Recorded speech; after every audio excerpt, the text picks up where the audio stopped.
17% 차이. 그런데 이 투표 결과를 좀 더 뜯어보면요. 지난 총선 당시에 국민의힘이 완패했을 때도 그때 수치와 좀 비슷한 것 같습니다. 총선 6개월 앞두고 수도권의 유일한 재보궐선거였지만은 그 결과는 참담하고 아픕니다. 강서구청장 선거가 내년 총선 6개월 앞두고 바로 밑에가 되잖아요. 네. 공교롭게 21대 총선 예. 그때 투표율이 강서구 이 가벌병 세개 합산 투표율이 17.8%였거든요. 어제 그 격차가 똑같아요. 거의 비슷해요. 현재 서울의 민심은 그렇게 흘러가고 있다. 이렇게 우리 당 있는 그대로 받아들여야 돼요. 보시는 그대로. 그러니까 3년 전 총선 때 17.87%포인트. 그런데 지난 윤 대통령이 당선됐던 대선과 바로 이후에 있었던 지방선거 때는 거의 격차가 없거나 오히려 국민의힘이 앞섰는데 다시 그때로 돌아갔다. 뭐 민주당에서는 진교훈 후보의 승리를 뭐 자축하는 분위기만은 또 아닌 것 같아서 일단 국민의힘 중시로 봤을 때 상대당으로서 이 득표를 어떻게 평가하시겠어요? 뭐 이제 이 득표율 나오는 거 보고 사실은 이준석 전 대표도 같이 소환되고 있잖아요. 그 뭐 18%포인트 차이로 국민의힘이 질 것이다 이런 예측을 했었는데 그때 예측을 할 때 2020년 선거 기준이었거든요. 그러니까 어쨌든 오늘 뭐 많은 그 민주당 그 당협위원장이 나와서 이야기하는 거 보니까 2021년 서울시장 보궐선거 이후로 계속 연전연승을 했는데 예. 다시 4년 전 2020년 때 그때 크게 진 대패한 선거로 다시 돌아간 것 같아서 악몽 같다 뭐 이런 이야기를 많이 하셨거든요. 그러니까 어쨌든 그 대통령의 그 뭐 국정 운영 기조 이런 거에 대한 전반적인 좀 국민적인 좀 평가이지 않을까 이렇게 좀 생각이 듭니다. 그리고 저는 이제 이 그 강서구 보궐선거에서 아까 뭐 김행 장관 후보자도 말씀 많이 하셨지만 결국에는 이 후보자의 결정적인 약간 좀 미스, 사퇴할 거면 좀 빨리 해야지, 늦게 하고, 그리고 마지막에 오늘 사퇴의 변 같은 경우에도 약간 좀 내용이 좀 안 맞더라고요. 그러니까 일국의 이제 장관 후보자였는데 국민의힘 당원으로서 선당우사 하겠다. 약간 좀 사퇴의 변이 약간 조금 뭐 내용이 안 맞았다고 생각을 합니다. 그 아까 이준석 전 대표 얘기를 하셔서 뭐 귀신같이 맞췄다라는 뭐 여러 얘기, 논평들이 있다라니까 또 홍준표 시장이 그런데 본인 선거에서는 왜 3번이나 실패했냐 뭐 이렇게 딴중 아닌 딴중 놀 정도로 뭐 어쨌든 장 외에서 원내에서 이준석 전 대표나 홍준표 시장 이번 선거 결과에 대해서 여러 쓴소리 비판을 좀 나오고 있거든요. 근데 최진봉 교수님, 뭐 물론 하나 그 서울에 있는 구청장 선거 그 이상의 의미는 있었습니다만 제가 준비한 화면을 한번 같이 보겠습니다. 근데 좀 신기한 건 보궐선거 이후에 당시에 새누리당 혹은 오세훈 시장이 지방선거에서 보궐선거에서 이겼던 케이스. 이번에 뭔가 민심이 곧바로 바로 다음 총선과는 연결되지 않는다는 뭐 이런저런 얘기들이 좀 있어요. 근데 이제 저는 그렇다 하더라도 예. 이걸 무겁게 받아들여야 돼요. 왜냐하면 이게 물론 6개월이 남아있기 때문에 어떤 변화가 있을지는 아무도 몰라요. 그 사이에 뭐 여러 가지 변화들이 있을 수 있겠죠. 근데 뭔가 국민들에게 국민의힘이 변화하고 있다는 걸 보여줘야 하는 건 분명한 사실이에요. 이거는 뭐 부인할 수 없는 사실이에요. 예. 그러니까 변화의 모습을 보여주지 않으면 지금의 결과를 어떤 방식으로 바꿀 수 있겠습니까? 국민의힘이 변화한다는 모습을 어떤 방법으로든 보여줘야 돼요. 그게 어떤 방법이 될 거냐는 국민의힘이 결정할 문제이지만 저는 뭐 여러 가지 얘기가 나오고 있잖아요. 지도부가 책임지는 부분. 근데 오늘 보니까 대부분 지도부들이 책임을 지는 부분에서 약간 선을 긋고 있더라고요. 근데 이런 식으로 넘어가게 되면 이 문제가 국민들이 볼 때 국민의힘이 정신을 못 차렸다. 이런 생각을 할 가능성이 저는 높다고 보거든요. 6개월이라는 시간이 남아있긴 하지만 지금의 이 결과가 그때까지 계속 갈 수도 있다는 가능성은 배제할 수 없어요. 예. 그걸 바꾸려면 제가 말씀드린 것처럼 변화가 필요해요. 그 변화는 뼈를 깎는 변화가 돼야 되고요. 국민들이 볼 때 진짜로 변화하고 있구나 하는 모습을 볼 수 있게 만들어줘야 돼요.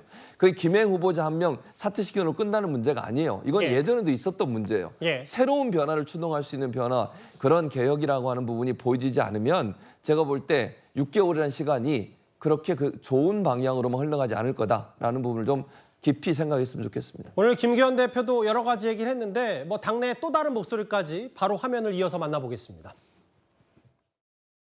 강서 구민들의 선택을 받지는 못했습니다. 그 결과를 존중하고 겸허하게 받아들여 성찰하면서 더욱 분골 쇄신하겠습니다. 우리 당으로서는 험지로서 녹록한 여건이 아니었음에도 당원 동지 여러분들께 당 대표로서 감사의 인사와 함께 송구하다는 말씀을 올립니다. 이번 선거의 패인을 냉철하게 분석하고 총선 승리를 위한 특단의 대책을 강구하겠습니다.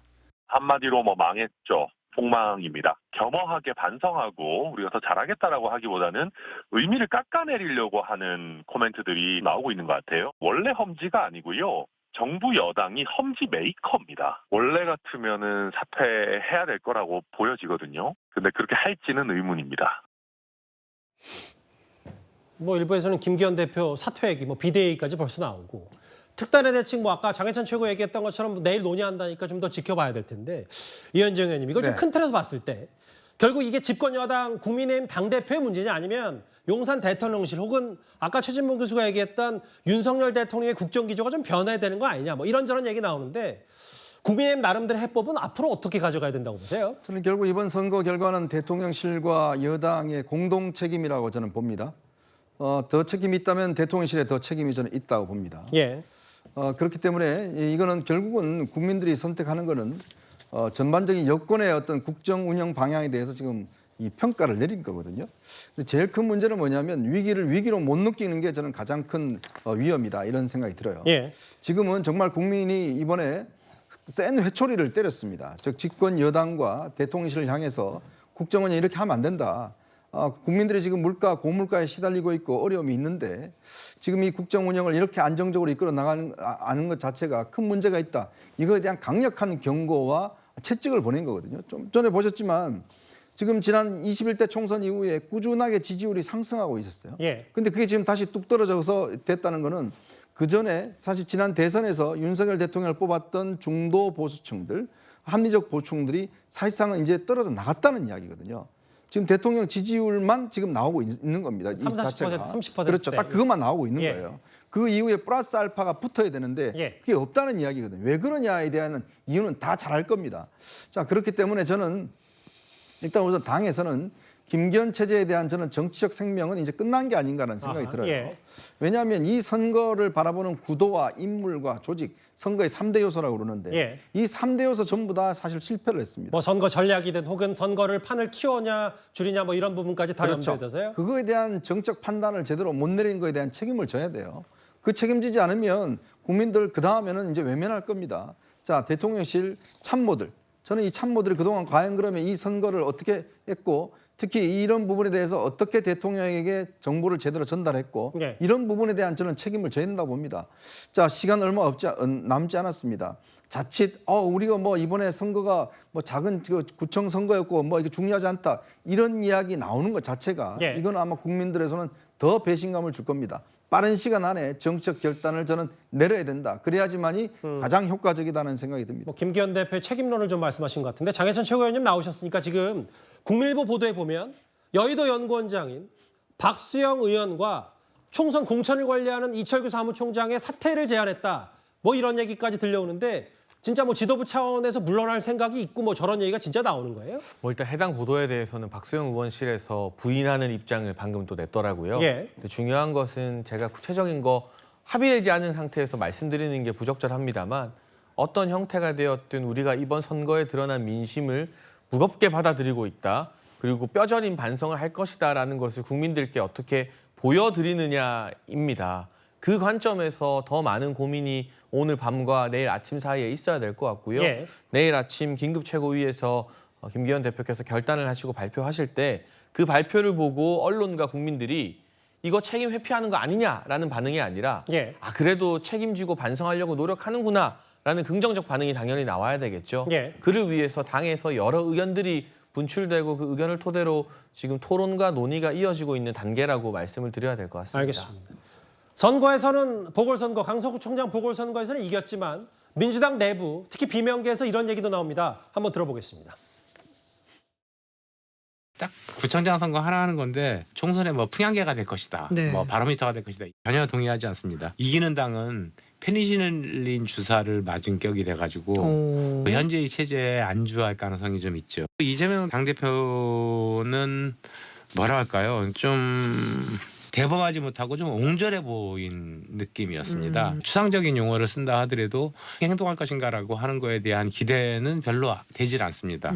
승인을 분석을 해보면요. 구속영장 기각 받은 거 외에 잘한 게 뭐가 있나. 일단은 먼저 대걸레로 때려준 거지 우리가 잘해가지고 안 때린 게 아니에요. 근데 우리는 도취해가지고 그냥 이재명 체제로 이렇게 이겼어. 이 상태로 내년 총선 가도 압승이야. 라고 하면은 이제 대걸레가 우리 쪽으로 오고 그땐 대걸레 없이 바로 쇠몽둥이가 날라올 수가 있는 거죠. 말 한마디 한마디가 의미심장한데 같은 당으로서 어떻게 들으셨어요? 비명계 쓴소리도 잘 들긴 들어야 될 것 같은데. 네. 사실 근데 제가 보기에는 저 비명 의원님들의 저런 목소리가 친명 의원들, 현역 의원들한테도 그렇게 나쁜 목소리는 아니다. 속으로 약간 웃었을 것이다. 예를 들면은 그 저런 목소리가 계속 나올수록 이제 그 혁신 공천, 결국에는 공천에서 뭔가 사람을 바꾸고 선수를 바꾸면서 보여줘야 되는데 혁신 공천을 막는 발언들이거든요. 저는 다들 이제 뭐 민주당의 위기 많이 이야기하실 때 이게 민주당의 위기인가? 민주당 국회의원들의 위기지 민주당의 위기는 아니다. 지금 지난 총선에서 180석 줬는데 민주당이 한 게 뭐가 있냐? 결국 그리고 그 지방선거 대선 진 것도 국회의원들이 잘못해서 진 거다. 저는 이런 생각을 가지고 있습니다. 그리고 특히나 이제 하태경 의원이 서울 올라온다고 했을 때 민주당 중진 의원들은 속으로 웃고 있을 거예요. 왜냐하면은 하태경이 이제 그 중진 의원이 저격수로 온다고 하면은 그 자리에 무슨 뭐 바람을 일으켜가지고 사람 바꾸거나 경선하거나 이러지 않고 그대로 현역들을 공천할 가능성이 있거든요. 왜냐하면은 하태경 의원이 오면은 신이랑 붙는 게 맞냐. 그렇게 그런 분위기가 계속 이어진다고 하면은 오히려 민주당이 이 혁신 공천에서 뒤질 수 있다. 이렇게 좀 생각을 합니다. 제가 정치권을 오랫동안 보면서 느끼는 딱 생각은요. 선거 끝날 때마다 오만하면 진다. 오만하면 진다. 지금이 제일 중요합니다. 지금 여야 마찬가지로 오만하지 않는 정당은 다음에 이길 겁니다. 그러나 지금 오만한 정당은 다음에 반드시 눈물을 흘릴 날이 있습니다. 뭐 내년 총선 때까지 쇄신 전쟁이 시작될 텐데 누가 이길지 잘 지켜보겠습니다. 보궐선거 얘기 저희가 준비한 1위였고요.